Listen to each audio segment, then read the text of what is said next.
as a psychiatrist.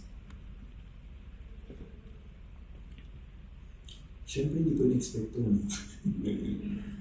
Because of course, just like with any psychiatrist who have experienced losing a patient to suicide, that the grief that I went through as a therapist was quite complicated. So, the sadness, the guilt, and all the other difficult emotions.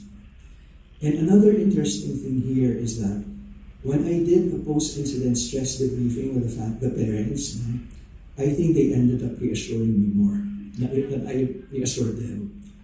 And I think that's because they know how I really took care of their daughter through the years.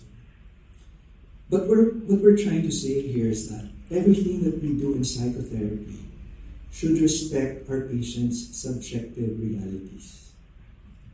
Unless, of course, in our clinical assessment, we conclude them to be a clinical symptom, like a delusion.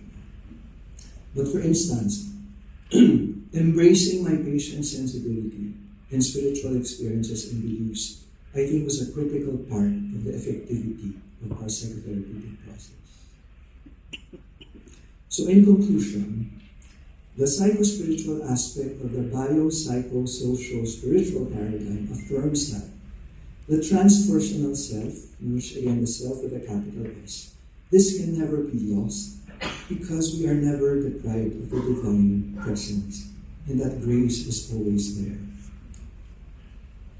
And that what prevents us from moving forward in life and becoming who we are, which Carl Jung termed as the individuation process, and which he also said is the ultimate goal of our existence, what blocks this is when we continue to be confined to our traumas and pains and struggles. So whenever or wherever there's human suffering, for sure, there's a disidentification and cutting off from the divine.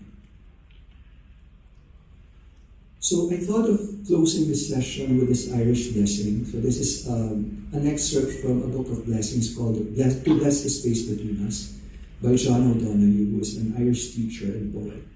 And he's known for his work on Celtic spirituality, which is also closely related to human psychology. So the title of this blessing is For the Family and Friends of a Suicide.